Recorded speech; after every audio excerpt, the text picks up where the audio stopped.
হরে কৃষ্ণ। সকলকে স্বাগত জানাচ্ছি ইসকন শিষ্য প্রশিক্ষণ কোর্সে। আজকে এই অনলাইন কোর্সের দ্বিতীয় দিবস।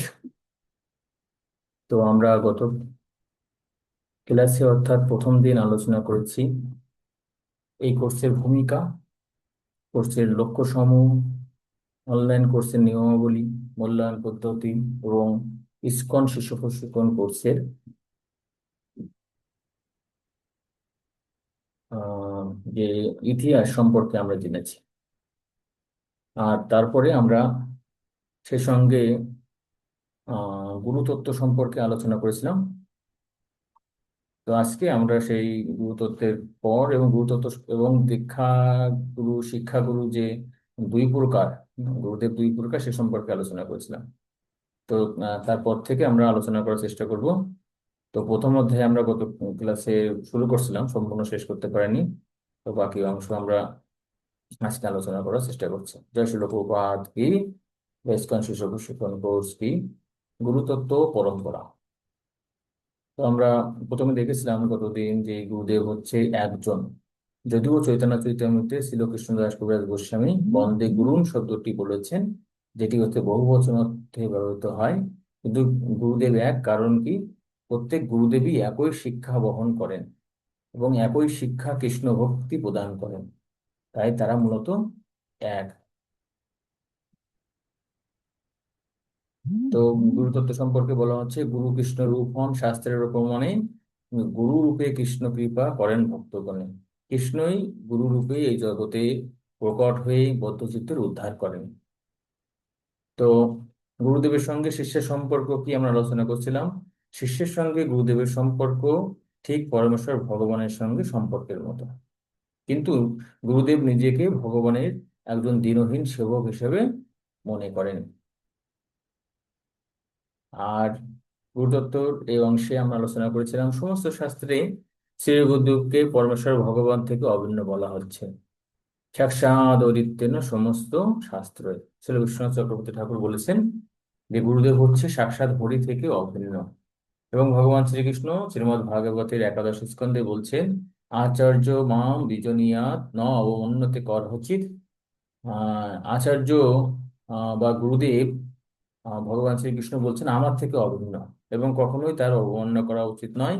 ন মর্ত বুদ্ধি অসূয়তে, মনুষ্য বুদ্ধি জ্ঞানে তার প্রতি হিংসা বা মাৎসর্য করা উচিত নয়, কারণ সর্বদেব ময় গুরু, গুরুদেবের মধ্যে সমস্ত দেবতারা অবস্থান করেন। শিল প্রভুপাদ বলছেন, কেউ যদি গুরুদেবকে একজন সাধারণ মানুষ বলে মনে করেন, তাহলে তার সর্বনাশ অবশ্যম্ভাবী।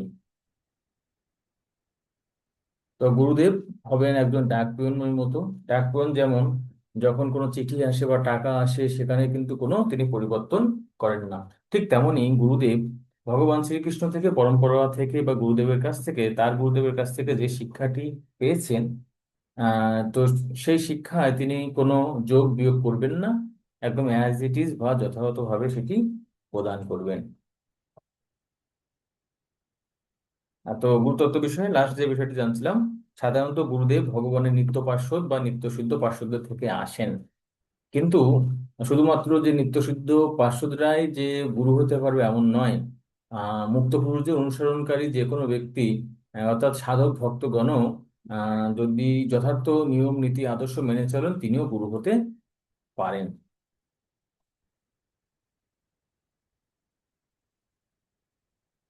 তো আহ, গুরুতত্ত্ব সম্পর্কে আমরা গত ক্লাসে আলোচনা করছিলাম, আর সেই সঙ্গে আলোচনা করছিলাম গুরুর প্রকারভেদ। তো আমরা জানি যে গুরু দুই প্রকার, দীক্ষা গুরু এবং শিক্ষা গুরু। তো শিক্ষা গুরু অনেকেই হতে পারে যারা আমাদের ভক্তি জীবনের অনেক পথ নির্দেশ প্রদান করেন। তো শিক্ষা গুরুর কাজ হচ্ছে তিনি শিক্ষা প্রদান করে ভক্তি জীবনের এবং আমাদের উপদেশ প্রদান করেন।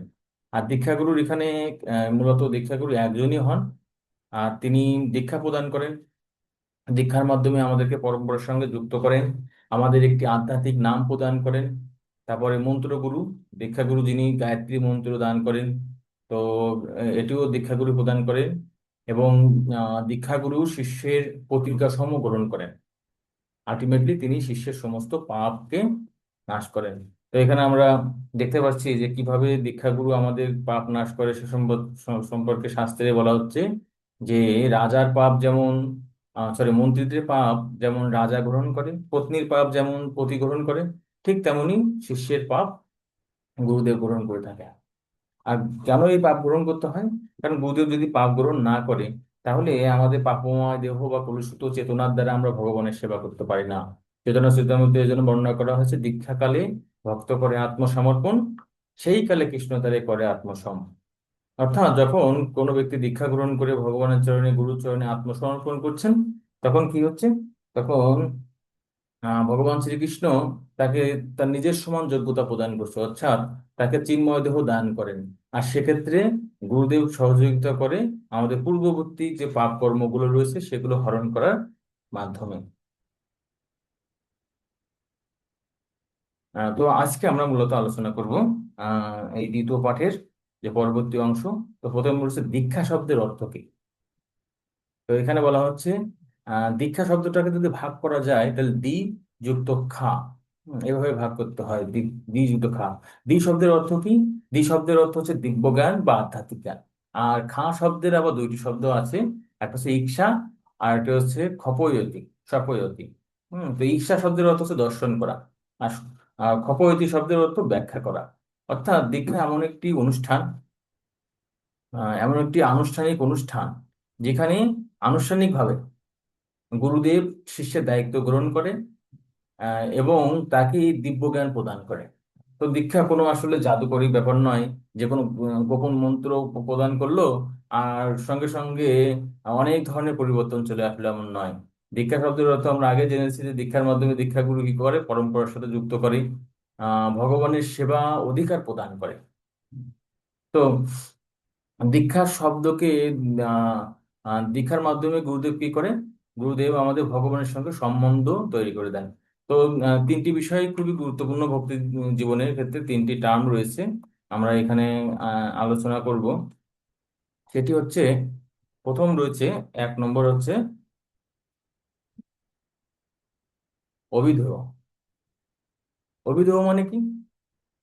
প্রথম হচ্ছে প্রথম হচ্ছে, এক নম্বর হচ্ছে সম্বন্ধ। তো দেখি এখানে, আচ্ছা, দুই নম্বর হচ্ছে অভিধেয়, এক হচ্ছে সম্বন্ধ। তো সম্বন্ধ তত্ত্ব অর্থাৎ যে ভগবানের সঙ্গে আমার যে সম্পর্ক, তাকে সম্বন্ধ তত্ত্ব বলা হয়। তো সম্বন্ধ তত্ত্বের বিগ্রহ কি? সম্বন্ধ তত্ত্বের বিগ্রহ হচ্ছে মদন মোহন। মদন মোহন হচ্ছে বিগ্রহ। তো আহ, সম্বন্ধ তত্ত্বে ভগবান হচ্ছে প্রভু, এবং জীব হিসেবে আমি হচ্ছি তার দাস। এই উপলব্ধিটাকে সম্বন্ধ তত্ত্ব বলা হয়। তো দীক্ষাগুরু কি করে? দীক্ষাগুরু আমাদেরকে এই ভগবানের সঙ্গে সম্বন্ধ তৈরি করে দেন। ঠিক আছে, দীক্ষাগুরু। তো দীক্ষাগুরু হচ্ছে ভগবানের মদন মোহনের প্রতিনিধিত্ব করছেন দীক্ষাগুরু। আর অভিধেয় কি? অভিধেয় মানে হচ্ছে যন্ত্র, সহায় বা উপায়। অর্থাৎ যার মাধ্যমে ভগবানের সঙ্গে আমি আমার সম্বন্ধ বুঝতে পারি, আমি তার নিত্য দাস। এবং যে প্রক্রিয়ায় আমি এই ভগবানের যে আমি দাস সেটাকে উপলব্ধি করতে পারি, তাকে বলা হয় অভিধেয়। তো অভিধেয় তত্ত্বের যিনি বিগ্রহ, তিনি হচ্ছে গোবিন্দদেব। গোবিন্দদেব। তো গোবিন্দদেব ভগবান শ্রীকৃষ্ণ গোবিন্দদেব রূপে গীতার মাধ্যমে অর্জুনকে উপলক্ষ করে আমাদেরকে জ্ঞান প্রদান করছেন। এজন্য গোবিন্দদেব হচ্ছে শিক্ষাগুরু। শিক্ষাগুরু। আরেকটি তত্ত্ব রয়েছে, সেটি হচ্ছে প্রয়োজন। প্রয়োজন তত্ত্ব। প্রয়োজন তত্ত্ব। প্রয়োজন তত্ত্বের বিগ্রহ কে? সে হচ্ছে গোপীনাথ। গোপীনাথ। গোপীনাথ। ঠিক আছে। প্রয়োজন মানে কি? আলটিমেটলি ভগবানের সঙ্গে আমার যে সম্বন্ধ রয়েছে, এবং অভিধেয় মানে ভগবানের সেবার করার মাধ্যমে আমি যাকে প্রয়োজন মানে কি, যিনি আমাদের জীবনের লক্ষ্য, তিনি কে? তিনি হচ্ছেন গোপীনাথ। গোপীদের প্রভু বা গোপীদের প্রেমিক গোপীনাথ শ্রীকৃষ্ণ। এটা হচ্ছে প্রয়োজন তত্ত্ব। তো আমরা এখানে দেখতে পাচ্ছি যে দীক্ষার সম্পর্কটা এখানে দুইটি বিষয়ের উপর নির্ভর করছে। সেটি হচ্ছে, দীক্ষাগুরু হচ্ছে মদন মোহন দেবের বিগ্রহ। তিনি আমাদের দীক্ষার মাধ্যমে ভগবানের সঙ্গে সম্বন্ধ তৈরি করে দেন। এবং শিক্ষাগুরু, আসলে মূলত দীক্ষাগুরুই শিক্ষাগুরু হন। কিন্তু অনেক ক্ষেত্রে যখন শিক্ষাগুরু একটু দূরে থাকেন, বা কোনো কারণে তিনি তার শিষ্যদেরকে যথার্থভাবে নির্দেশনা প্রদান করতে পারেন না, তখন গুরুদেবের অনুমতি ক্রমে এক বা একাধিক ব্যক্তিকে শিক্ষাগুরু হিসেবে গ্রহণ করা যায়। তো শিক্ষাগুরু এবং দীক্ষাগুরু আমরা কিন্তু এখান থেকে জানতে পারলাম যে উভয়ে কিন্তু ভগবানের কিন্তু প্রকাশ। শিক্ষাগুরুকে জানিত কৃষ্ণের স্বরূপ, অন্তর্যামী ভক্ত শ্রেষ্ঠ, এই তিন রূপ। শিক্ষাগুরু হচ্ছে ভগবানের কিন্তু প্রকাশ। তো এভাবে দীক্ষাগুরু যেমন আমাদের দিব্যজ্ঞান দিতে পারে, তেমন শিক্ষাগুরু আমাদেরকে প্রদান করতে পারে। কিন্তু দীক্ষা অনুষ্ঠানের মাধ্যমে আনুষ্ঠানিকভাবে ভগবান আমাদের এই দায়িত্বটি, তার যে দায়িত্ব রয়েছে, দিব্যজ্ঞান, তিনি সেটি প্রদান করেন। তো এই জন্য এই যে দীক্ষা মানে যে দিব্যজ্ঞান দান করা, সে সম্পর্কে হরিভক্তি বিলাস সে বিষ্ণু জামলের উক্তি রয়েছে, দিব্য জ্ঞানং যত দদাত কুর্যাৎ পাপস্য সংশয়ং তস্মাৎ দীক্ষিতি শাবক্তা দেশৈকস্তত্ত্ব কবিদ। এখানে বলছেন যে যে অনুষ্ঠানের মধ্যে দিব্য জ্ঞানম যত দদাত, দিব্য জ্ঞান বা চিন্ময় জ্ঞান, আধ্যাত্মিক জ্ঞান দান করা হয়, কুজ্জাত পাপস্য সংশয়ম, এবং দীক্ষার ফলে কি হয়, আমাদের সমস্ত পাপের সংশয় বা ক্ষয় হয়। তসমাৎ দীক্ষিতে সাপোক্তা, আর তাকেই বলা হয় দীক্ষা। দেশৈকোশ তত্ত্ব কবিদ, পণ্ডিত ব্যক্তিরা এভাবেই দীক্ষার সংজ্ঞা নিরূপণ করেছেন। তো এখানে অনুবাদটা আমরা যদি দেখি, যা থেকে অপ্রাকৃত দিব্যজ্ঞানের উদয় হয় এবং পাপের সর্বতভাবে ক্ষয় হয়, তত্ত্ববিদ পণ্ডিতেরা তাকে দীক্ষা নামে অভিহিত করেন। তো দীক্ষার মাধ্যমে কি হয়, হৃদয়ে দিব্যজ্ঞানের প্রকাশ হয় এবং একই সঙ্গে যে পাপ কর্মের ক্ষয় হয়ে থাকে। তো ইসকনের ক্ষেত্রে, ইসকনের ভুবনে আমরা দুই ধরনের দীক্ষা পাই। একটি হচ্ছে হরিনাম দীক্ষা, অপরটি হচ্ছে মন্ত্র দীক্ষা। তো প্রথমে কি, প্রথমে আহ যদি দীক্ষা প্রক্রিয়া বা দীক্ষা কেন দরকার সে সম্পর্কে ব্যাখ্যা করতে হয়, তো এই জড়জগতে আমরা ভোগ বাসনার জন্য পতিত হই। ভগবানের যে মায়া শক্তি রয়েছে, ভগবানের মায়া শক্তির দুইটি দিক রয়েছে। তো আমরা এখানে আলোচনা করার চেষ্টা করছি। তো ভগবানের যে মায়া শক্তি রয়েছে, প্রথম শক্তিটা হচ্ছে,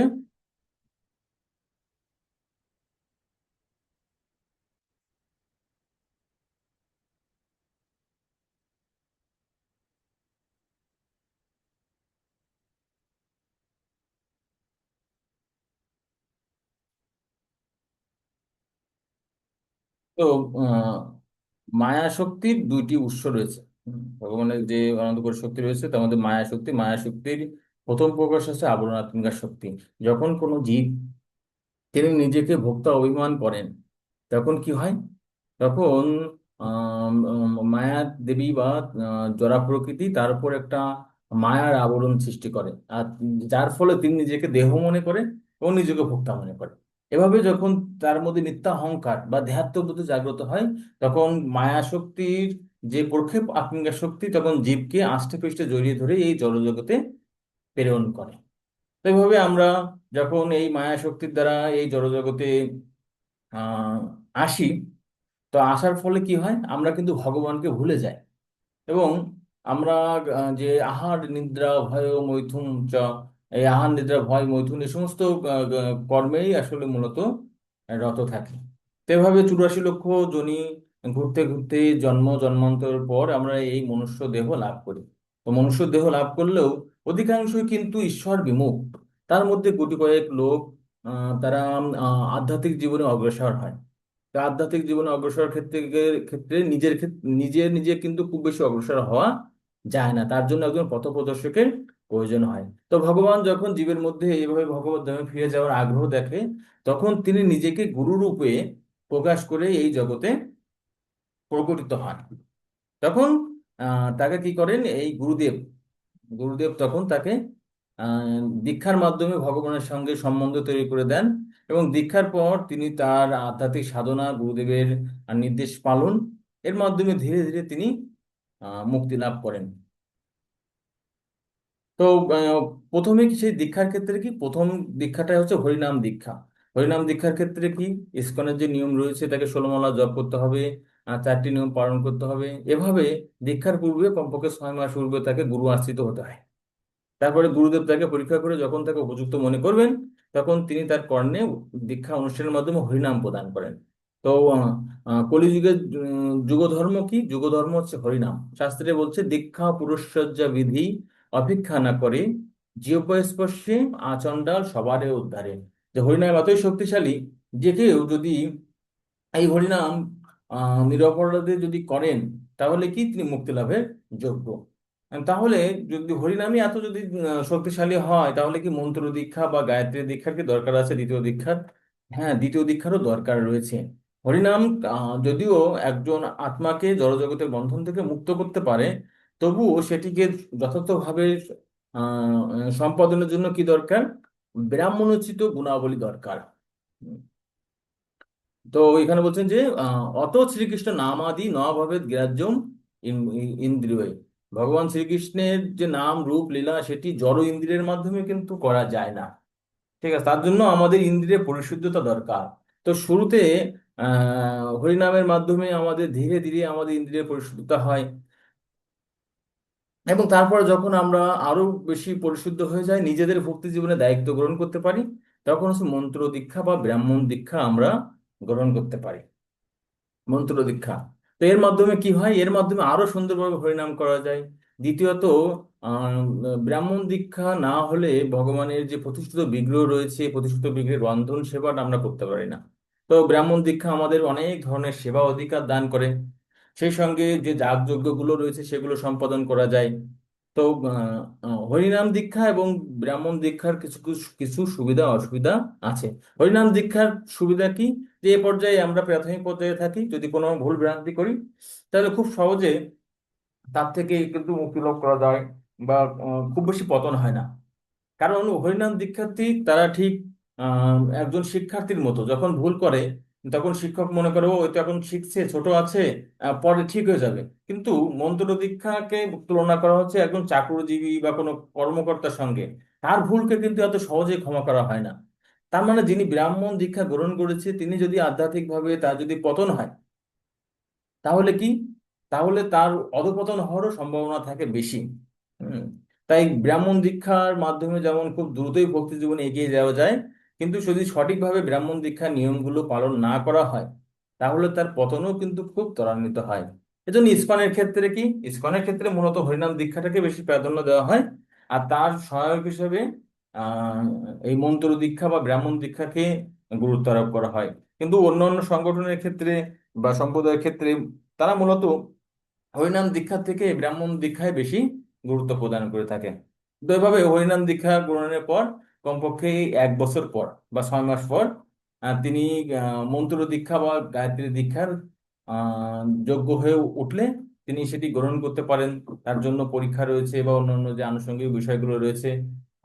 তো হরিনাম দীক্ষায় যেভাবে যাচাই বাছাই করা হয়, গায়ত্রী দীক্ষার ক্ষেত্রে কিন্তু আরো বেশি যাচাই বাছাই করে তাকে এখানে নির্ণয় করা হয়। তো আমরা দীক্ষার 2 প্রকার জানতে পারলাম, সেটা হচ্ছে হরিনাম দীক্ষা এবং হচ্ছে মন্ত্র দীক্ষা। তো যখন কেউ ব্রাহ্মণ দীক্ষা লাভ করে বা হরিনাম দীক্ষা লাভ করে, তখন কি হয়, তখন তার দ্বিতীয় জন্ম হয়। বা দীক্ষার মাধ্যমে একজন মানুষ যে ব্রাহ্মণে পরিণত হতে পারে।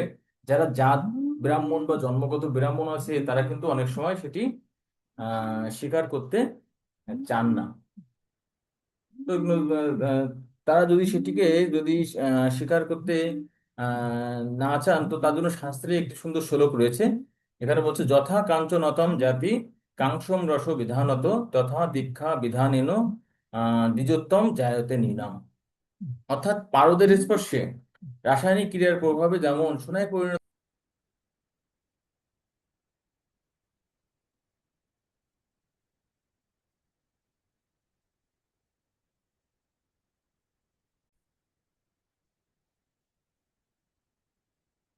তো এখানে আমরা দেখতে পাচ্ছি যে যথা কাঞ্চনতম জাতি কাষ্টম রস বিধানত তথা দীক্ষা বিধানেন দ্বিজোত্তম জায়তে নিনাম।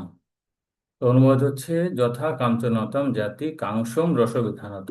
রসবিধানত মানে কি, মানে রাসায়নিক যে পারদ, পারদ যদি আহ পারদ যদি কাংস মানে কি, কাংস মানে পিতলের সঙ্গে যদি মিশ্রিত হয়, তাহলে কি হয়? পারদের সংস্পর্শে সেই পিতল কাঞ্চনতম জাতি, অর্থাৎ সোনায় পরিণত হয়। তথা দীক্ষা বিধানন, ঠিক তেমনি দীক্ষার মাধ্যমে দ্বিজোত্তম জায়তে নাম, একজন ব্যক্তি দ্বিতীয় জন্ম লাভ করতে পারে। তো এই কলিযুগে মানুষ জন্মগতভাবে শূদ্র। হুম। কলৌ শূদ্র সম্ভবা। তো কলৌ শূদ্র সম্ভবা সংস্কারের ভবে দ্বিজ। কেউ যদি যথাযথ সংস্কার পায়, তাহলে তিনি কি, তিনি দ্বিজ তো লাভ করেন। দ্বিতীয়ত মানে কি, দ্বিতীয়বার জন্ম।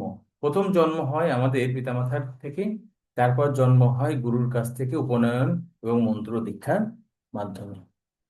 তো এভাবে সংস্কারের ভবের দ্বিজ, তিনি গুরুদেবের আনুগত্যে আহ, দীক্ষা গ্রহণের পর তিনি বেদ পাঠ করেন বা বৈদিক জ্ঞান লাভ করেন এবং সেগুলো পালন করেন। এজন্য বলছি বেদ পাঠাৎ ভবেদ বিপ্র। বেদ পাঠের মাধ্যমে কেউ বিপ্রত্ব লাভ করতে পারে। এবং ব্রহ্ম জানাতি ইতি ব্রাহ্মণ, যিনি ভগবানকে জানেন, ব্রহ্ম অর্থাৎ ভগবানকে যিনি জানেন, যিনি ভগবানের ভক্তি করেন, তিনি হচ্ছেন ব্রাহ্মণ। তো এখানে দেখতে পাচ্ছি যে দীক্ষার মাধ্যমে মূলত কি আমরা দ্বিজত্ব লাভ করতে পারি। তো এখানে এই মন্ত্র দীক্ষার কথা বলা হচ্ছে এবং হরিনাম দীক্ষা, উভয় দীক্ষার কথা এখানে বলা হচ্ছে। তো দীক্ষা এতই গুরুত্বপূর্ণ। কেউ যদি দীক্ষা গ্রহণ না করে তাহলে কি হবে, সে সম্পর্কে মহাদেব পার্বতীকে বলছেন, অদীক্ষিত তস্য বামরু কীতম সর্বম নিরর্থকম। কেউ যদি দীক্ষা গ্রহণ না করে, সে যাই জপ তপ তপস্যা যাই কিছু করুক না কেন, সেগুলো নিরর্থকম, ব্যর্থ হয়। পশুজনিম অবাপ্নতি দীক্ষা বিরহিত জনা। সদ্গুরুর কাছে দীক্ষিত না হলে সব রকমের পারমার্থিক কার্যকলাপ নিরর্থক হয়। যথাযথভাবে দীক্ষিত হয়নি যে ব্যক্তি, তিনি পুনরায় পশুজনিতে অধঃপতিত হতে পারেন। তো পশুজনিম আবার নতি দীক্ষা বিরহিত জনা। কেন? কারণ শাস্ত্রে বলছে যে 84 লক্ষ যে জীব প্রজাতি রয়েছে, তার মধ্যে 4 লক্ষ হচ্ছে মনুষ্য প্রজাতি। তো মনুষ্য দেহটি ভগবান বিশেষভাবে প্রদান করছে, তাদের এমন ভাবে জ্ঞান বুদ্ধি বুদ্ধি গরিমা প্রদান করা হয়েছে, যার মাধ্যমে তারা ভালো মন্দ এর মধ্যে পার্থক্য নিরূপণ করতে পারে। কি করা উচিত, কি করা উচিত নয়, আমি কে, কেন আমি এই জড়জগতে এসেছি, কিভাবে আমি এই জড়জগতি বন্ধন থেকে মুক্ত হয়ে ভগবত ধামে ফিরে যাব, এর বিচার শক্তি বোধ শক্তি শুধুমাত্র মনুষ্য দেহেই একজন ব্যক্তি উপলব্ধি করতে পারে। এছাড়া পশুরা কিন্তু সেটি উপলব্ধি করতে পারে না। তো ভগবান আমাদেরকে এই মনুষ্য জীবনটা দান করছেন, যাতে এই জীবনে আমরা ভক্তি করে ভগবত ধামে যেতে পারি। আর সেই ভগবত ধামে যাওয়ার জন্য কি দরকার? দীক্ষার প্রয়োজন। কিন্তু কেউ যদি দীক্ষা গ্রহণ না করে, তার অর্থাৎ তার কিন্তু আর আধ্যাত্মিক জীবনের শুরু হলো না। তো ভগবান দেখবেন, যদি কেউ তার মনুষ্য জন্ম হেলায় হারিয়ে ফেলছেন, তিনি ভক্তি জীবন যাপন করছেন না, তখন তাকে আবার কি করবেন ভগবান? পুনরায় এই পশু জনিতে ফিরিয়ে আনেন। এটি অত্যন্ত গুরুত্বপূর্ণ একটি বিষয়। ছিল প্রভুপাদ চৈতন্য চৈতামৃতের আদি লীলার 1.35 এর এই শ্লোকের তাৎপর্য ছিল, প্রভুপাদ বলছেন, শিক্ষা সম্পর্কে বলছেন, ভক্তকে কেবল একজন গুরুর কাছ থেকে দীক্ষা গ্রহণ করতে হবে। কারণ শাস্ত্রে একাধিক দীক্ষাগুরু গ্রহণ করতে নিষেধ করা হয়েছে। ঠিক আছে, একজনের কাছ থেকে দীক্ষা গ্রহণ করতে হবে। তবে শিক্ষাগুরু বহুসংখ্যক হতে পারেন।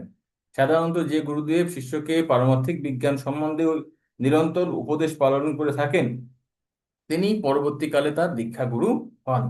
তো ওখানে আমরা দেখতে পাচ্ছি যে শিক্ষাগুরু বহু হতে পারে।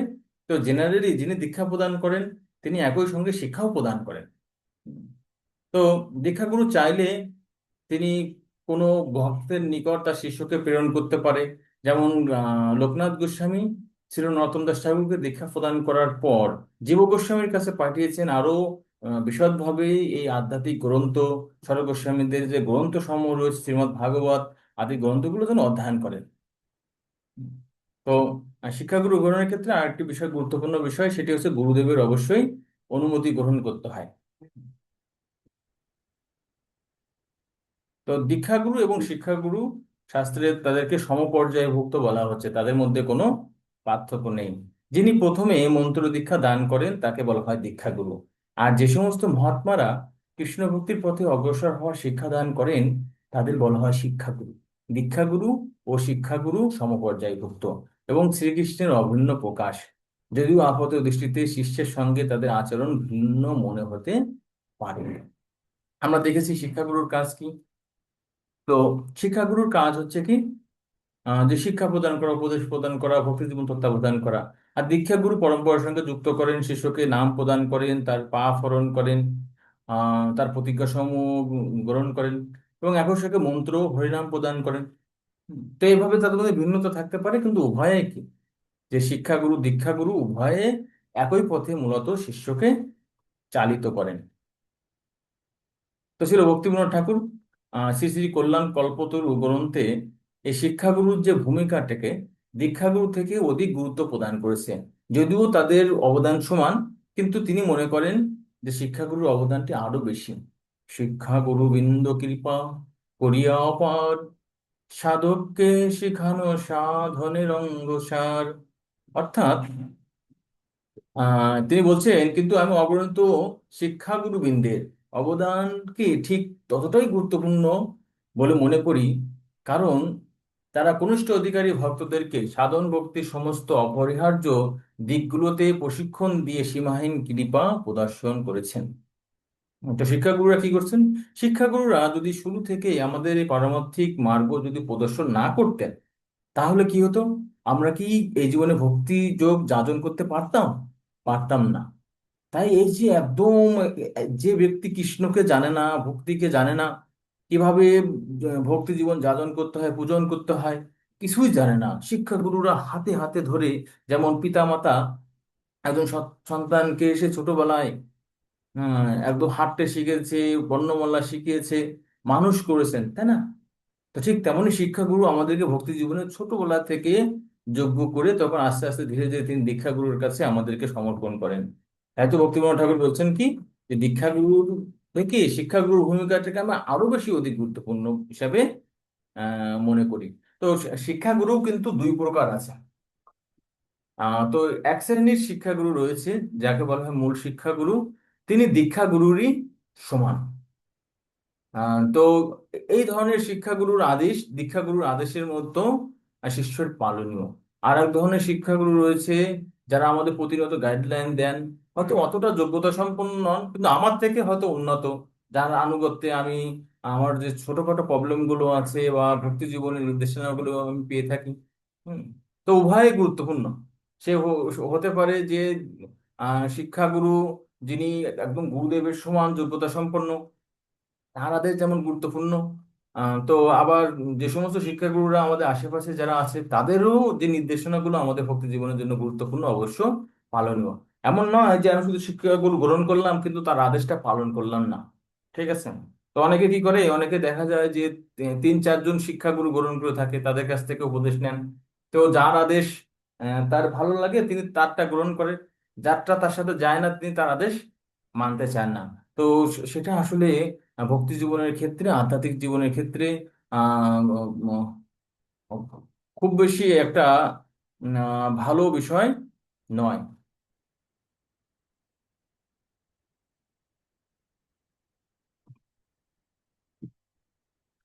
তো আহ তা আমরা এখানে দেখতে পাচ্ছি যে ভক্তিবিনোদ ঠাকুর এভাবে শিক্ষাগুরু সম্পর্কে বর্ণনা করছেন। তো আমরা দীক্ষাগুরুর কাজ সম্পর্কে, দীক্ষা শব্দের অর্থ, বিভিন্ন বিষয়ে আলোচনা করলাম। তো এ পর্যায়ে আমরা গুরু পরম্পরা নিয়ে আলোচনা করব। তো গুরু পরম্পরা কি যদি বলতে হয়, যে পরম্পরা শব্দের অর্থ হচ্ছে ধারাবাহিক ভাবে। যেমন এখানে আমরা যদি দেখতে পাই, ভগবান শ্রীকৃষ্ণ থেকে ব্রহ্মা, ব্রহ্মা থেকে নারদ মুনি, নারদ মুনি থেকে ব্যাসদেব, মাধবাচার্য, এভাবে করে 22 নম্বর পর্যায়ে কি, 20 নম্বরে রয়েছে মাধবেন্দ্র পুরী, 21 নম্বরে রয়েছে শ্রী ঈশ্বরপুরী, তারপর 22 নম্বরে শ্রী চৈতন্য মহাপ্রভু। তারপরে চৈতন্য মহাপ্রভুর এই শিক্ষাগুলো রূপ গোস্বামী, সনাতন গোস্বামী আদি স্বর গোস্বামী রয়েছে, তারপর রঘুনাথ দাস গোস্বামী, জীব গোস্বামী, কৃষ্ণদাস কবিরাজ গোস্বামী, ছিল নরোত্তম দাস ঠাকুর, শ্রী বিশ্বনাথ চক্রবর্তী ঠাকুর ছিল বলদেব বিদ্যাভূষণ। তারপরে শ্রী জগন্নাথ দাস বাবাজী মহারাজ, শ্রী ভক্তিবিনোদ ঠাকুর, শ্রী গৌরকিশোর দাস বাবাজী মহারাজ, ছিল ভক্তি সিদ্ধান্ত সরস্বতী প্রভুপাদ, ছিল অভয় চরণানন্দ ভক্তিবন্ধন শেখ প্রভুপাদ, ইস্কন প্রতিষ্ঠাতা আচার্য। এভাবে পরম্পরা ক্রমে এই দিব্য জ্ঞানটি লাভ করেছেন। তো পরম্পরা কেন গুরুত্বপূর্ণ? ছোট একটি উদাহরণ প্রদান করি। একটি আম গাছের একদম মগ ডালে বা একদম উপরের দিকে একটি পাকা আম রয়েছে, তো সেটিকে আমরা কিভাবে পেতে পারি? অক্ষত ভাবে। তার জন্য কেউ বলতে পারে যে না, আমি ঢিল মারবো, ঢিল মারলে আমি আমটি হাতে পাবো। হ্যাঁ, আমটি ঢিল মেরে আপনি পারতে পারেন, কিন্তু অক্ষত অবস্থায় পাবেন না, সেটি ফেটে যাবে, যেহেতু সেটি একটি একটি সুপক্ষ আম, ফেটে দেবে পড়লে। তারপরে কেউ মনে করতে পারে যে না, আমি একটি বাঁশের আগায় একটু একটি লগি তৈরি করে সেটি দিয়ে টানবো, সেটিও ফেটে যাবে। তো সেটি সম্ভব কি? সে আম গাছে পরপর অনেকে উঠবে, একজন সেটিকে পেড়ে আরেকজনকে দিবে, আর একজন দিবে, এভাবে একজনের হাতে হাতে করে যখন নেমে আসবে সেটি অক্ষত অবস্থায় থাকবে। ঠিক তেমনি যে চিন্ময় জ্ঞান ভগবান শ্রীকৃষ্ণ থেকে, গোলক বৃন্দাবন থেকে ব্রহ্মা এভাবে পরম্পরা ক্রমে নেমে আসছে, সেটি যদি পরম্পরার মাধ্যমে গুরু শিষ্য ধারায় না আসে, তাহলে কিন্তু তার ধারা কিন্তু যথার্থতা বজায় রাখতে পারে না। তো এই জন্য আহ এই যে গুরু শিষ্য পরম্পরা ধারা, এটি অত্যন্ত গুরুত্বপূর্ণ একটি বিষয়। তো তো তো আমরা দেখতে পাচ্ছি যে এই গুরু পরম্পরা ধারা অত্যন্ত গুরুত্বপূর্ণ একটি বিষয়। কিভাবে গুরুত্বপূর্ণ বিষয়? তো আরেকটি বিষয় আমাদের জানতে হবে যে পরমেশ্বর ভগবানের কৃপা বা দিব্যজ্ঞান, সেটি কি হয়? দিব্যজ্ঞান কিন্তু উঁচু থেকে নিচুর দিকে নেমে আসে, ঠিক যেমন একটি পর্বত থেকে নদী নেমে আসে। আবার আমাদের ভগবান শ্রীকৃষ্ণের প্রতি যে সেবা, সেটি কি হয়? সেটি নিচু থেকে উপরের দিকে যায়। আমি যখন ভোগ লাগাই বা ভগবানের সেবা করি, তখন কি করতে হয় আমাকে? তখন আমি আমার গুরুদেবের অনুমতি প্রার্থনা করে তার মাধ্যমে সেবা করি। যখন কোনো ভোগ নিবেদন করি, আমি আমার গুরুদেবকে অর্পণ করি, গুরুদেব তার গুরুদেবকে সেই ভোগটি নিবেদন করবেন ভগবানকে দেওয়ার জন্য। তারপরে তিনি তার গুরুদেব, এভাবে যেতে যেতে একদম ভগবানের কাছে স্বয়ং শ্রীমতী রাধারানীর মাধ্যমে সেটি নিবেদিত হয়। তাই আমরা কিন্তু পরম্পরাকে অতিক্রম করে সরাসরি ভাবে কৃষ্ণের সেবা করতে পারি না। তো কেন আমরা সরাসরি ভাবে কৃষ্ণের সেবা করতে পারি না? কারণ কৃষ্ণ কোনো সস্তা বস্তু নয় যে আমি ব্যক্তিগতভাবে কৃষ্ণের সেবা করতে পারি। যদি আমি প্রধানমন্ত্রীর সেবা করতে চাই, তার কাছে কোনো যদি কাজ চাই, তো তার সাথে আমার যদি ব্যক্তিগত সম্পর্ক না থাকে, তিনি কি আমাকে তার সেবায় নিযুক্ত করবেন? করবেন না। ঠিক তেমনি পরমেশ্বর ভগবানের সঙ্গে আমাদের তো কোনো সরাসরি সংযোগ নেই, এই বদ্ধ জগতে আমরা বদ্ধ হয়ে আছি। তো গুরুদেবের মাধ্যমে, পরম্পরার মাধ্যমে কি হয় যে গুরুদেব আমাদের পক্ষে সুপারিশ করে যে আমার এই ভক্তটি, আহ আমার এই যে ভক্ত রয়েছে, এটি খুব সুন্দর সেবা করে, আপনি আপনাদের সেবায় একে নিযুক্ত করুন। তার ফলে কি হয়? ভগবান শ্রীকৃষ্ণ আমাদেরকে তাদের সেবায়, শ্রী শ্রী রাধা মাধবের সেবায় নিযুক্ত করেন গুরুদেবের মাধ্যমে বা পরম্পরার সুপারিশের মাধ্যমে। এজন্য এই যে পরম্পরা অত্যন্ত গুরুত্বপূর্ণ একটি বিষয়। তো এই ইসকন যে গুরু পরম্পরা সহ আরো অনেক পরম্পরা রয়েছে। তো আমরা এখানে দেখতে পাচ্ছি যে 4টি পরম্পরা আছে। হুম। তো আমাদের পরম্পরার নাম কি? যে আমাদের পরম্পরার নাম হচ্ছে ব্রহ্ম মাধ্য গৌড়ীয় সম্প্রদায়। আর এই সম্প্রদায়ে হচ্ছে ইসকন অন্তর্ভুক্ত। হ্যাঁ। আর এছাড়াও আরো 3টি সম্প্রদায় রয়েছে, মোট 4টি সম্প্রদায় রয়েছে, 4টি পরম্পরা রয়েছে। শাস্ত্রে বলা হচ্ছে সম্প্রদায় বিহীনা মন্তারাস্তে নিষ্ফলা মতাহা। অর্থাৎ এই 4টি সম্প্রদায়ের বাইরে যদি কোনো ভুইফোর সম্প্রদায় বা সম্প্রদায়হীন কোনো ব্যক্তির কাছ থেকে, সংগঠনের কাছ থেকে কেউ দীক্ষা মন্ত্র গ্রহণ করে, তাহলে সেটি কি হয়? সেটি নিষ্ফল হয়, ব্যর্থ হয়। যেমন একটি সহজ উদাহরণের মাধ্যমে আমরা বুঝি, যদি কোনো সরকার অনুমোদনহীন প্রতিষ্ঠান থেকে আমরা কোনো ডিগ্রি লাভ করি, তো তার মাধ্যমে কি আমরা চাকরি পেতে পারি? বা সেটি কি আমরা ব্যবহার করতে পারবো কোথাও? না, সেটি কিন্তু কখনো সম্ভব হয় না। ঠিক তেমনি এই 4টি সম্প্রদায় ছাড়া শ্রী চৈতন্য মহাপ্রভু এই 4টি সম্প্রদায়কে স্বীকার করছেন। এর যে কোনো একটি সম্প্রদায় কে আমরা অনুসরণ করে আমরা ভগবত ধামে যেতে পারি। তো চারটি সম্প্রদায় কিভাবে শুরু হয়েছে? ব্রহ্ম মধ্য গৌড়ীয় সম্প্রদায়ের প্রতিষ্ঠাতা কে? ব্রহ্মা। তিনি সরাসরি পরমেশ্বর ভগবান শ্রীকৃষ্ণের কাছ থেকে এই জ্ঞান লাভ করছেন। এভাবে পরম্পরাক্রমে সেটি নেমে আসছেন। এবং আমাদের ইসকনের আচার্য, প্রতিষ্ঠাতা আচার্য কৃষ্ণ কৃপা শ্রীমূর্তি ছিল অভয়চরণ অরবিন্দ ভক্তিবেদান্ত স্বামী প্রভুপাদ। এই ব্রহ্ম মধ্য গৌড়ীয় সম্প্রদায়ের থেকে তিনি দীক্ষা লাভ করছেন এবং আমাদেরকেও তিনি এই সম্প্রদায়ের, এই মহিমান্বিত সম্প্রদায়ে যুক্ত করেছেন। তো 2 নম্বর যে সম্প্রদায়টি রয়েছে বৈষ্ণব সম্প্রদায়, সেটি হচ্ছে রুদ্র সম্প্রদায়। তো ভগবান শিবকে ভগবান বিষ্ণু বা শ্রীকৃষ্ণ তিনি কি করছেন? জ্ঞান দান করছেন। এবং তিনি এভাবে শিষ্য প্রশিষ্য ক্রমে আহ, ধাপে ধাপে এই জ্ঞানটি জগতে প্রদান করছেন। এবং সেটি এখনো বর্তমান আছে, রুদ্র সম্প্রদায়। তারপরে কুমার সম্প্রদায় রয়েছে। কুমার সম্প্রদায়ের প্রতিষ্ঠাতা হচ্ছে চতুষ্কুমার। ভগবান বিষ্ণু চতুষ্কুমারকে এই জ্ঞান দান করেন। যেমন চতুষ্কুমার কারা? সনক, সনাতন, সনন্দন, সনত কুমার। এরা 4জন ব্রহ্মার প্রথম 4 মানস পুত্রকে একসাথে চতুষ্কুমার বা কুমার বলা হয়। তা 3 নম্বর সম্প্রদায় কুমার সম্প্রদায়। এবং চতুর্থ সম্প্রদায় হচ্ছে শ্রী সম্প্রদায়। আর শ্রী শব্দে লক্ষ্মী দেবীকে বোঝায়। তো তার মাধ্যমে একটি পরম্পরাক্রমে একটি সম্প্রদায়ের সৃষ্টি হয়েছে। তো যদি প্রশ্ন করা হয় ইসকনের বাইরে বৈষ্ণব পরম্পরায় গুরুগণ কি সদ্গুরু? উত্তর হবে হ্যাঁ, সদ্গুরু। শুধুমাত্র যে ব্রহ্মমাধ্য সম্প্রদায় বা ইসকনের সদ্গুরু আছে এমন নয়। আমরা হয়তো আশেপাশে অনেক সম্প্রদায়কে দেখতে পাই তারা সঠিকভাবে নিয়ম নীতিগুলো পালন করে না। তো তারা কিন্তু এই সম্প্রদায়ের কিন্তু অন্তর্গত নয়। এই 4টা সম্প্রদায়কে যারা যথাযথভাবে প্রতিনিধিত্ব করছে তাদের মধ্যে সদ্গুরু অবশ্যই রয়েছে। তো আমরা অন্যান্য সম্প্রদায় সম্পর্কে আমাদের ধারণা কম কেন? কারণ তারা খুব বেশি সারা বিশ্বব্যাপী প্রচার করে না। আর বিশেষ করে এই বঙ্গদেশে ব্রহ্মমধ্য গৌড়ীয় সম্প্রদায়ের প্রচার বেশি। এজন্য আমরা এই সম্প্রদায়টাকে বেশি বুঝি। দক্ষিণ ভারতে বাকি 3টি সম্প্রদায়ের আহ অনেকটা প্রভাব রয়েছে, কিন্তু সব থেকে বেশি কি ব্রহ্মমধ্য গৌড় সম্প্রদায়ের ভক্ত সংখ্যা বেশি।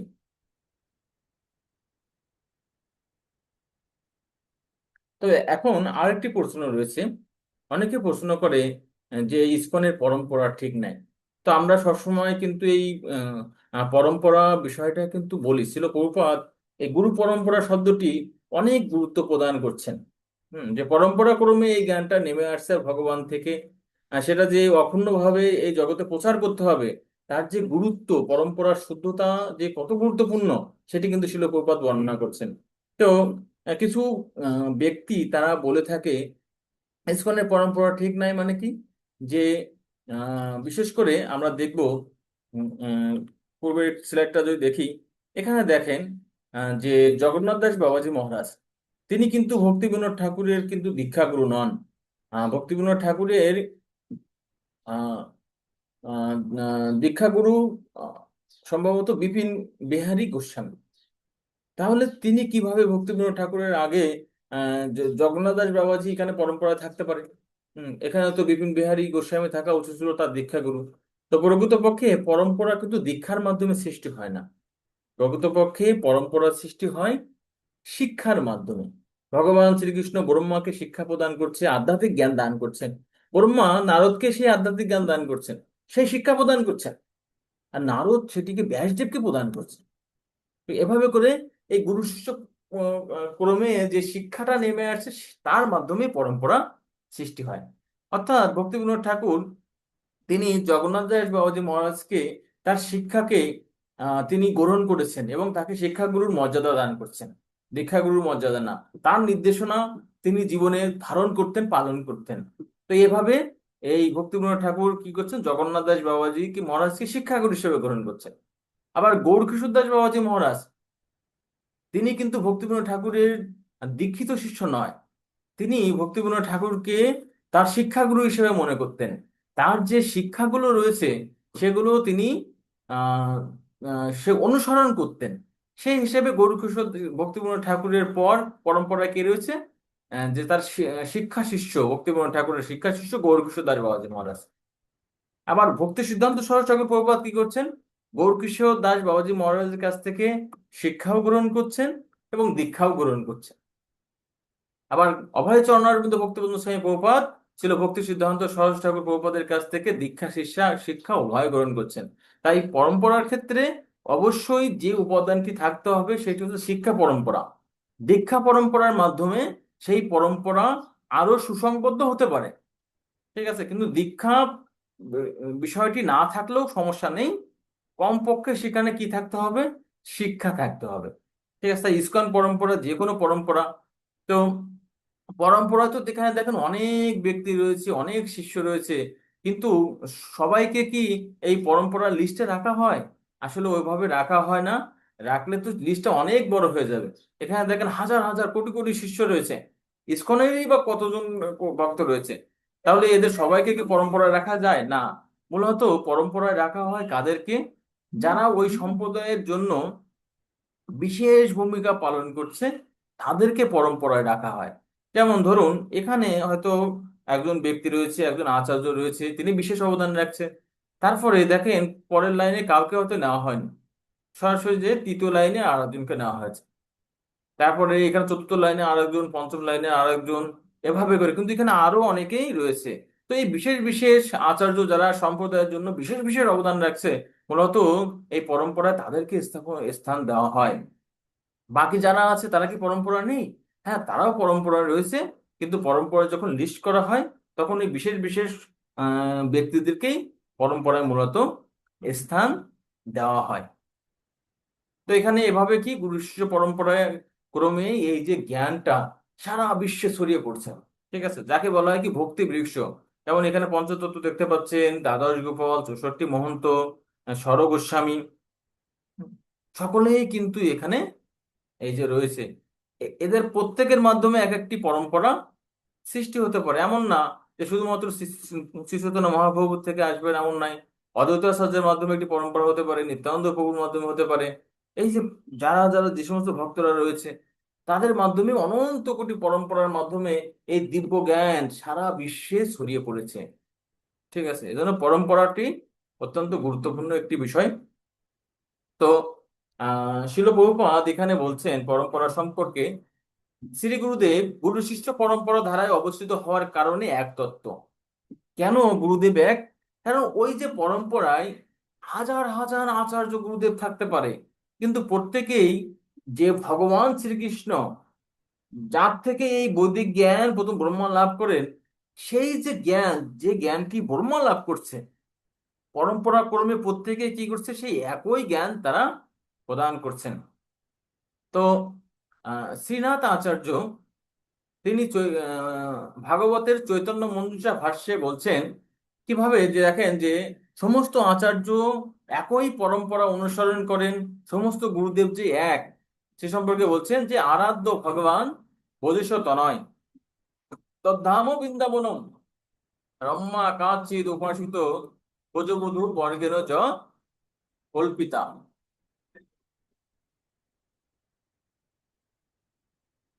তো শ্রীমদ্ ভাগবতম পমনাম অমলম প্রেম অপমার্ত মহান শ্রী চৈতন্য মহাপ্রভুর মতমিদম না তত্র আদরাত না পরহ। তো এখানে পাঁচটি বিষয় রয়েছে, যে পাঁচটি বিষয় হচ্ছে মুখ্য বিষয় রয়েছে। তো আমরা এখানে দেখি, স্লাইডে আমরা এখানে লিখে দেখানোর চেষ্টা করতেছি।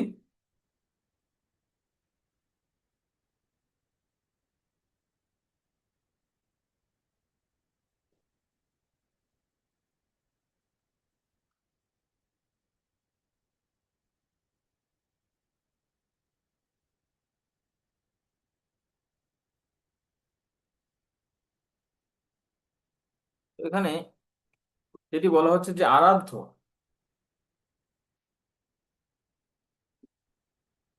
আরাধ্য ভগবানকে বোঝেশ প্রণয় শ্রী কৃষ্ণ। আর তার ধাম কি? সর্বশ্রেষ্ঠ ধাম হচ্ছে বৃন্দাবন, যেখানে ভগবান শ্রীকৃষ্ণ বাদ্য, তদ্ধাম বৃন্দাবনম। আর সর্বশ্রেষ্ঠ আরাধনা কারা করছেন, আরাধক কারা, সেটা হচ্ছে আহ, ব্রজবধূ। ব্রজবধূ কারা? গোপীগণ, গোপীরা সর্বশ্রেষ্ঠ আরাধক। তো প্রমাণ, সর্বশ্রেষ্ঠ প্রমাণ কি, সেটা হচ্ছে শ্রীমৎ ভাগবত। শ্রীমৎ ভাগবতে এটি বর্ণনা করা হচ্ছে। আর জীবনের লক্ষ্য কি, পুরুষার্থ। জীবনের পুরুষার্থ হচ্ছে পঞ্চম পুরুষার্থ বা পরম পুরুষার্থ হচ্ছে কৃষ্ণ প্রেম। প্রেম। তো শ্রী চৈতন্য মহাপ্রভু এই যে পাঁচটি বিষয়কে, যে আরাধ্য ভগবান শ্রীকৃষ্ণ, তার ধাম বৃন্দাবন, সর্বশ্রেষ্ঠ আরাধক হচ্ছে ব্রজবধূ গোপীরা, আর সেই আরাধনার পন্থা সমস্ত বিষয়ে প্রমাণ কি কোন শাস্ত্রে আছে, শ্রীমদ্ ভাগবতম। এবং জীবনের উদ্দেশ্য কি, পুরুষার্থ কি, পঞ্চম পুরুষার্থ হচ্ছে কৃষ্ণ প্রেম লাভ করা। তো সমস্ত আচার্যরা তারা কি করছেন, এই পাঁচটি বিষয়কে ফোকাস রেখে তারা সেই সমস্ত বিষয়গুলি বর্ণনা করছেন। হুম। এজন্য শ্রী চৈতন্য মহাপ্রভুর মতম ইদম, চৈতন্য মহাপ্রভুর এই হচ্ছে মত। শ্রী চৈতন্য মহাপ্রভুর হচ্ছে মত এই পাঁচটি বিষয়। তো কোনো আচার্যই কি করেন না, এই পাঁচটি বিষয়কে অতিক্রম করেন না, তারা এর মধ্যে থেকেই মূলত ব্যাখ্যা করার চেষ্টা করেন। তো এখানে দেখেন, এই তাৎপর্যের অংশে এখানে বলছেন ব্যাসদেব এবং শ্রীকৃষ্ণ 5,000 বছর পূর্বে যা শিক্ষা দিয়েছিলেন তা এখনো শেখানো হচ্ছে। এই দুই শিক্ষার মধ্যে কোনো পার্থক্য নেই। যদিও এর মাঝে শত সহস্র গুরুদেবরা এসেছেন, আবার চলেও গেছেন, তাদের বাণী একই রকম রয়ে গেছে। সদ্গুরু দ্বিতীয় তত্ত্ব হতে পারেন না, কারণ সদ্গুরু তার পূর্ববর্তী আচার্য থেকে আলাদা কিছু বলেন না। ঠিক আছে, সদ্গুরু বৈশিষ্ট্যটা কি, তিনি পরম্পরা ধারায় যা পেয়েছেন সেটিই প্রদান করেন। এজন্য গুরু মূলত এক, কারণ প্রত্যেক গুরুই কি করেন, এই যে পাঁচটি বিষয় রয়েছে এই পাঁচটির বিষয়ের আলোকেই শিক্ষা প্রদান করেন। এজন্য গুরুতত্ত্ব মূলত এক। তো এই গুরু পরম্পরা সম্পর্কে শ্রীমদ্ ভগবদ গীতার 4th অধ্যায়ে 2 নম্বর শ্লোকে ভগবান বলছেন, এবং পরম্পরা প্রাপ্তম ইমম রাজস্বয় বিদু সকালেন মহতা ইহ যোগ নষ্ট পরন্তপ। তো এইভাবে পরম্পরা ক্রমে রাজস্বীরা দিব্যজ্ঞান লাভ করেছিল, কিন্তু কালের প্রভাবে সেই পরম্পরা ছিন্ন হওয়ার কারণে ভগবান নিজে আবির্ভূত হয়ে আবার সেই পরম্পরাকে পুনঃপ্রতিষ্ঠিত করছেন। তো পরম্পরার মাধ্যমে এই দিব্যজ্ঞান আসে। কখনো যদি পরম্পরা ছিন্ন হন, তখন ভগবান নিজে আসেন, অথবা তার কোনো প্রতিনিধির মাধ্যমে সেই পরম্পরাকে তিনি সংস্কার করেন। যেমন দেখেন যে আহ, যেমন 5,000 বছর পূর্বে গীতার জ্ঞান লুপ্ত হওয়ার কারণে ভগবান শ্রীকৃষ্ণ সে গীতার জ্ঞান দিয়ে পরম্পরাকে পুনঃপ্রতিষ্ঠিত করছে। কিন্তু শিল প্রভুপাদ বলছেন একইভাবে এই কলিযুগীয় কিছু ভুইফোর আচার্য বা ভাষ্যকাররা তারা এই ভগবদ গীতার বাণীকে তারা বিকৃত করেছে।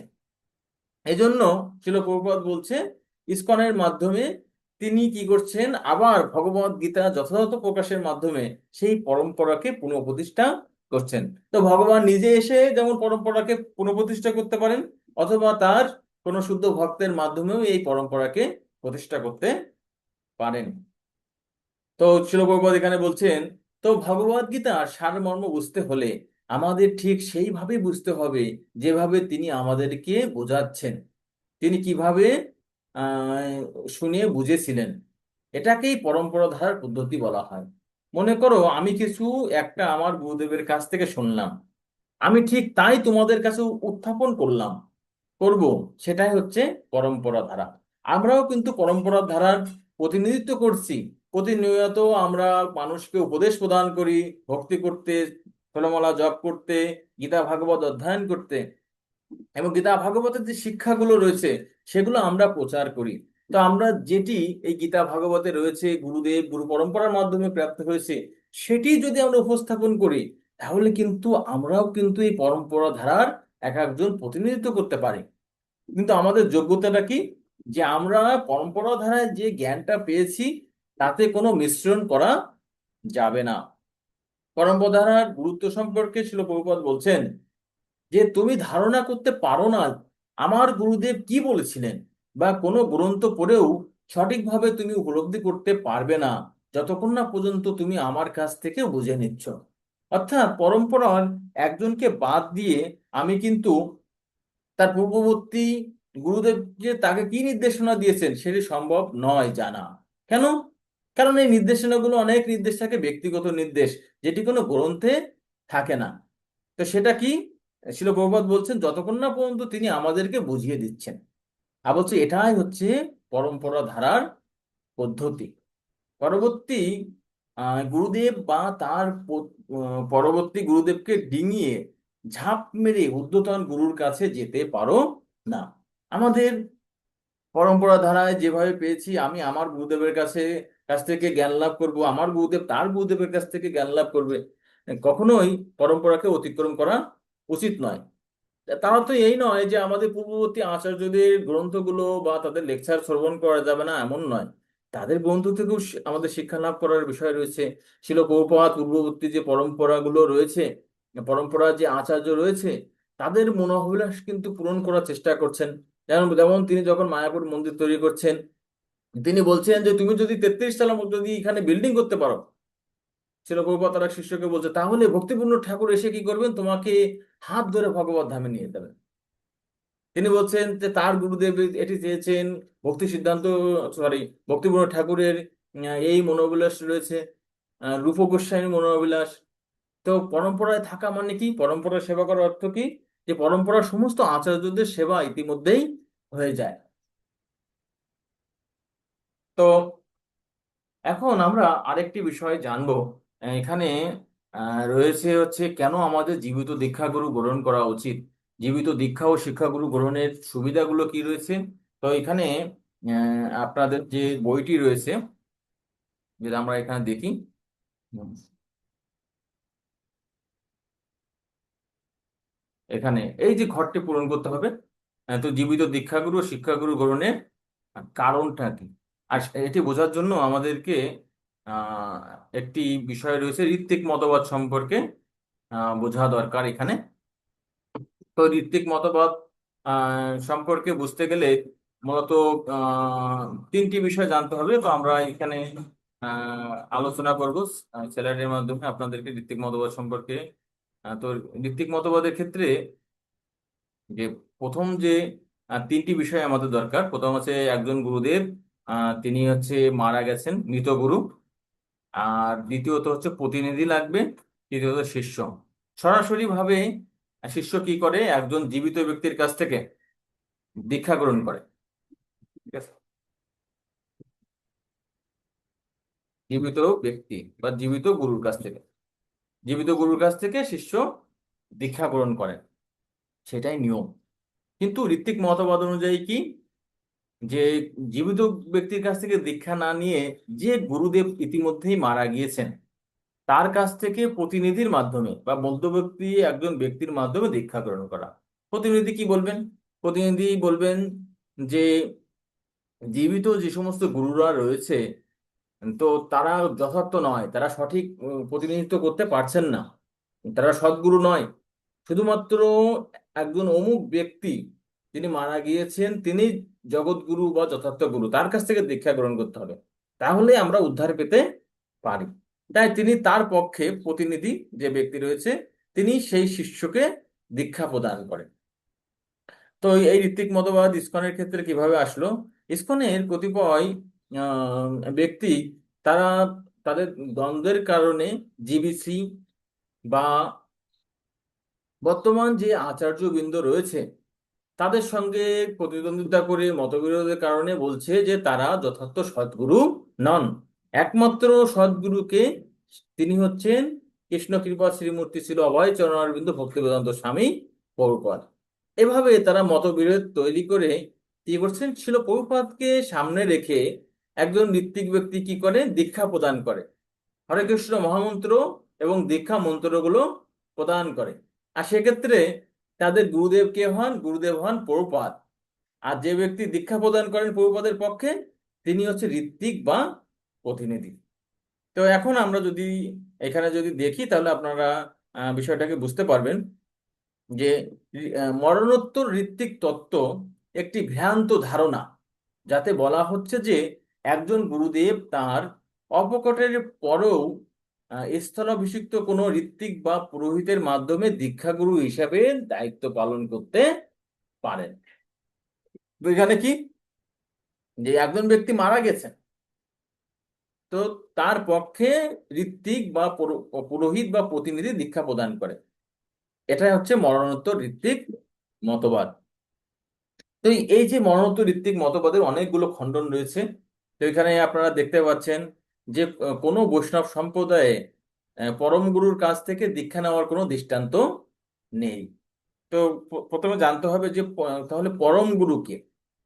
তো পরম গুরু সম্পর্কে আমরা এখানে দেখছি যে,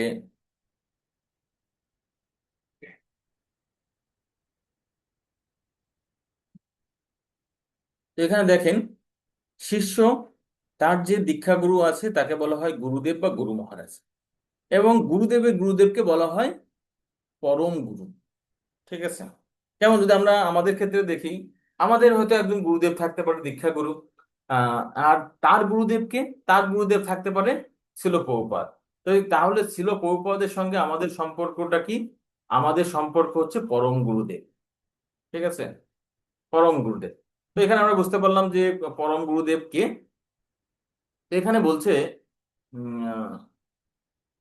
যে কোনো বৈষ্ণব সম্প্রদায়ের মাঝে কারোর পরম গুরুর কাছ থেকে দীক্ষা নেওয়ার দৃষ্টান্ত নেই বা উদাহরণ নেই।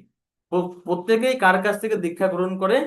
যে আহ, তার যে গুরুদেবের কাছ থেকে, গুরুদেবের কাছ থেকে দীক্ষা নেওয়ার দৃষ্টান্ত নেই। দ্বিতীয়ত বলছে, পরম গুরুর কাছ থেকে দীক্ষা গ্রহণ করার ব্যাপারে কোনো শাস্ত্রীয় প্রমাণ নেই বা সিদ্ধান্ত নেই। অর্থাৎ শাস্ত্রের কোনো শ্লোক কেউ দেখাতে পারবে না যে সেখানে বলছেন যে না, আমি আমার দীক্ষাগুরুকে অতিক্রম করে দীক্ষা গুরুদেবের কাছ থেকে আমি মন্ত্র গ্রহণ করব। এটা সঠিক সিদ্ধান্ত নয়। তো শ্রীনিবাস আচার্যকে নিত্যানন্দ প্রভুর পুত্র বীরভদ্র গোস্বামী একটি চিঠি লেখেন। তো বলছে রারো দেশে কাদরা নামক এক গ্রামে জয়গোপাল নামক একজন ব্যক্তি ছিলেন। তো এই জয়গোপাল ব্যক্তিটা, তিনি কিছু শাস্ত্র গ্রন্থ অধ্যয়ন করছেন। তার ফলে কি, তার মধ্যে অহংকার আসছে। তো তিনি চিন্তা করছেন তার যে গুরুদেব, তিনি কি আহ তার গুরুদেব ততটা শাস্ত্রজ্ঞ নয়, শাস্ত্র সম্পর্কে জানেন না। তাই তাকে যখন প্রশ্ন করা হয়, হে জয়গোপাল, তোমার গুরুদেবকে, তখন তিনি কিন্তু তার গুরুদেবের নাম বলেন না। তিনি তার পরম গুরুদেব অর্থাৎ গুরুদেবের গুরুদেবকেই গুরু বলে স্বীকার করেন। সে বলে যে সে তার পরম গুরুর শিষ্য। আর এই যে গুরু অবজ্ঞা, তার ফলে বীরভদ্র গোস্বামী শ্রীনিবাস আচার্যকে বলছেন, এই জয়গোপালকে বৈষ্ণব সমাজ থেকে বহিষ্কার করো, কারণ তিনি তার গুরুদেবের যে মর্যাদা, সেই মর্যাদা স্থাপন করতে পারেননি। তারপরে আরেকটি বিষয়, এই বিষয়টি হচ্ছে যে আহ, ধরেন আহ, যে ঋত্বিক যে সমস্ত ব্যক্তিরা ঋত্বিক মতপন্থা অনুসরণ করে, তাদের একটি বিষয় থাকে যে শিল প্রভুপদ পরে আর কোনো যোগ্য দীক্ষাগুরু নেই। তো সেই যুক্তিটাকেও যদি আমরা স্বীকার করে নিই, শিল প্রভুপদের পর আর কোনো যোগ্য দীক্ষাগুরু নেই, তার অর্থাৎ কি দাঁড়ায়? শিল প্রভুপাদের শিক্ষা ব্যর্থ, অথবা তিনি তার কোনো শিষ্যকে যোগ্য দীক্ষাগুরু তৈরি করতে যা তৈরি করে রেখে যেতে পারেননি। তার মানে আলটিমেটলি কি, শিল প্রভুপাদের শিক্ষা ব্যর্থ হয়েছে, যে একজনও তিনি যথার্থ শিক্ষা প্রদান করতে পারেননি। তো যে ব্যক্তি একজন যোগ্য দীক্ষাগুরু তৈরি করতে পারেন না, যুক্তির খাতিরে যদি ধরেও নেওয়া হয়, তাহলে সেই ব্যক্তির কাছ থেকে এই ঋত্বিকের মাধ্যমে দীক্ষা গ্রহণ করা, অর্থাৎ প্রভুপাদের কাছ থেকে দীক্ষা গ্রহণ করাটাও কতটা যথার্থ হতে পারে? সেটিও যথার্থ নয়। ঠিক আছে। তো সে যুক্তিটিও এখানে প্রদান করা যেতে পারে। পঞ্চমত বলছে যে, যেমন জীবিত দীক্ষাগুরু কি করেন, শিষ্যকেও কিন্তু উদ্ধার করার কিন্তু করেন, দায়িত্ব গ্রহণ করেন। যদি কোনো শিষ্য যদি এই জন্মে কোনো কারণে উদ্ধারপ্রাপ্ত না হন, গুরুদেব আবার কি করেন, তাকে উদ্ধার করার জন্য নিজে আসেন, অথবা কোনো প্রতিনিধিকে পাঠান, অথবা ভগবত ধাম থেকে তিনি তাকে সেই ধরনের অনুপ্রেরণা প্রদান করেন, তাকে উদ্ধার করার দায়িত্ব গ্রহণ করেন। কিন্তু ঋত্বিক গুরু কিন্তু উপদেশ দেন, কিন্তু সদ্গুরুর মতো তাকে উদ্ধার করার দায়িত্ব, আনুষ্ঠানিক দায়িত্ব গ্রহণ করেন না। তো ষষ্ঠত এখানে বলছে যে ঋত্বিক মতবাদ অনুসারে বিশেষ বিশেষ ব্যক্তিরা, শক্তিপুষ্ট ব্যক্তিরাই গুরু হতে পারে, সকলেই গুরু হতে পারে না। কিন্তু মহাপ্রভু যে বলছেন কিবা বিপ্র, কিবা ন্যাসী শূদ্রের কেন নয়, যেই কৃষ্ণ তত্ত্ববেত্তা সেই গুরু হয়, অর্থাৎ যে কেউ গুরু হতে পারে। তো এই যে শাস্ত্রের এবং বৈষ্ণব ধারার যে সিদ্ধান্ত রয়েছে, তো সেটিও কিন্তু ঋত্বিক মতবাদ দ্বারা এখানে কিন্তু বাধাপ্রাপ্ত হয়। সত্যমত এখানে বলছেন ঋত্বিক তত্ত্বে আচার্যরা শাস্ত্র বহির্ভূত আচরণ করতে পারে, অর্থাৎ আহ, তার যে মৃত গুরুদেব রয়েছে তিনি যথার্থ আচরণ করবেন, কিন্তু যে ব্যক্তি প্রতিনিধিত্ব করছেন তিনি শাস্ত্র নাও মানতে পারেন। তো প্রতিনিধি যদি কেউ যদি নিজে যদি কোনো নিয়ম পালন না করতে পারেন, তাহলে তিনি কি আর একজনকে কি উপদেশ প্রদান করতে পারেন? না, সেটা কিন্তু কখনোই সম্ভব নয়। আরেকটি বিষয়, ভক্তি জীবনের ক্ষেত্রে কি বৈষ্ণবদের প্রতি, গুরুদের প্রতি, আচার্যদের প্রতি আমাদের বিশ্বাস থাকা উচিত, শ্রদ্ধা ভক্তি থাকা উচিত। কিন্তু ঋত্বিক মতবাদকে স্বীকার করলে, যখন আমরা ধরে নিই যে মৃত ব্যক্তি ছাড়া বা যে গুরুদেব মারা গেছে তিনি ছাড়া আর কোনো যথার্থ গুরুদেব নেই, অর্থাৎ ছিল প্রভুপদের পর সকলেই অযোগ্য, আচার্য হিসেবে গুরু হিসেবে অযোগ্য, তার ফলে তাদের প্রতি কি আমাদের শ্রদ্ধা ভক্তি থাকবে? আর বৈষ্ণবদের প্রতি, আচার্যদের প্রতি যদি আমাদের শ্রদ্ধা ভক্তি না থাকে, তাহলে কিভাবে আমরা আধ্যাত্মিক জীবনে উন্নতি সাধন করব? বৈষ্ণব অপরাধের ফলে আমরা প্রত্যেকেই কিন্তু আধ্যাত্মিক জীবনে পিছিয়ে পড়ব। এভাবে আমরা দেখতে পাই অনেকগুলো যুক্তি রয়েছে যেখানে এই মৃত ব্যক্তির কাছ থেকে দীক্ষা গ্রহণ করার ব্যাপারে এখানে কিন্তু যুক্তিগুলোকে খণ্ডন করা হয়েছে, আর একে বলা হয় ঋত্বিক মতবাদ। তো আবারও যদি বলি, ঋত্বিক মতবাদটা কেমন? ঋত্বিক মতবাদ একটি ভ্রান্ত মতবাদ বা ভুল পন্থা, এটি কোনো ভালো পন্থা নয়। এখানে একজন গুরুদেব তিনি মারা গিয়েছেন বা অপকট হয়েছেন, তার প্রতিনিধি হিসাবে ঋত্বিক বা পুরোহিত দীক্ষাগুরুর ভূমিকা পালন করেন সেই মৃত ব্যক্তির পক্ষে। আর ঋত্বিক মতবাদ সম্পর্কে এখানে তো খণ্ডন রয়েছে, আপনারা পড়বেন।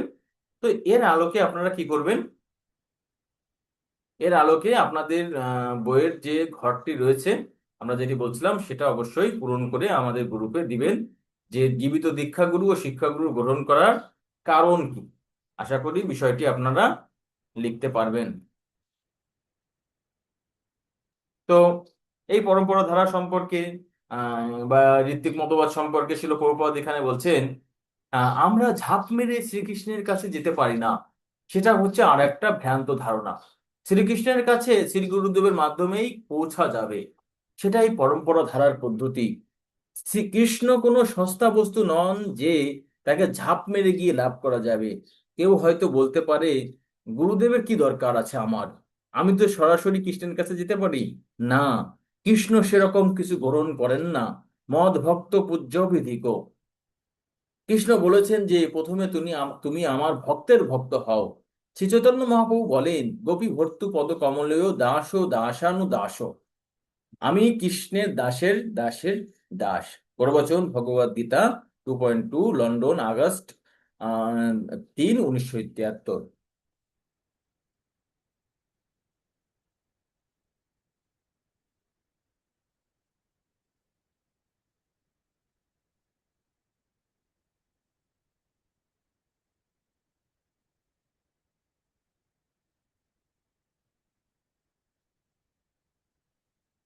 তো যাই হোক, আমরা আজকে আলোচনা করলাম মূলত দীক্ষাগুরুর শিক্ষাগুরুর কাজ সম্পর্কে আলোচনা করছি। দীক্ষা শব্দের অর্থ কি, দীক্ষা শব্দের অর্থ দিব্য জ্ঞান দান করা, এবং দীক্ষার মাধ্যমে কি, দীক্ষা দুই প্রকার সম্পর্কে আমরা জানি, হরিনাম দীক্ষা এবং ব্রাহ্মণ দীক্ষা সম্পর্কে আমরা আলোচনা করলাম। তারপরে দীক্ষা সম্পর্কে আলোচনা করছি, এবং দীক্ষার মাধ্যমে কেউ ব্রাহ্মণে পরিণত হয়। হরিনাম দীক্ষার গুরুত্ব এবং ব্রাহ্মণ দীক্ষার গুরুত্ব সম্পর্কে আমরা আলোচনা করেছি। তারপরে গুরু পরম্পরা ধারা সম্পর্কে আমরা আলোচনা করলাম, গুরু পরম্পরা ধারার গুরুত্ব। পরম্পরা ধারা হচ্ছে শিক্ষা পরম্পরা মূলত, কিন্তু দীক্ষার মাধ্যমে সুসংবদ্ধ হতে পারে। পরম্পরা তৈরি হয় মূলত শিক্ষার মাধ্যমে। পরম্পরা ধারার গুরুত্ব সম্পর্কে আমরা আলোচনা করেছি। আর ঝাঁপ মেরে আমরা কৃষ্ণের কাছে পৌঁছাতে পারি না, অবশ্যই আমাদের পরম্পরা ধারাকে অনুসরণ করতে হয়। এবং সেক্ষেত্রে ঋত্বিক মতবাদ যেটি রয়েছে, যেখানে মৃত ব্যক্তির পক্ষে প্রতিনিধি দীক্ষা প্রদান করেন, এটি যে একটি ভ্রান্ত ধারণা, এবং এর যে খণ্ডন সমূহ আমরা আলোচনা করলাম। তো ঠিক আছে, জয় শিল প্রভুপাদ কি, উপস্থিত গৌর ভক্তমন্ডলী কি, নিতাই গৌর প্রেমানন্দে হরি হরি বল। হরে কৃষ্ণ।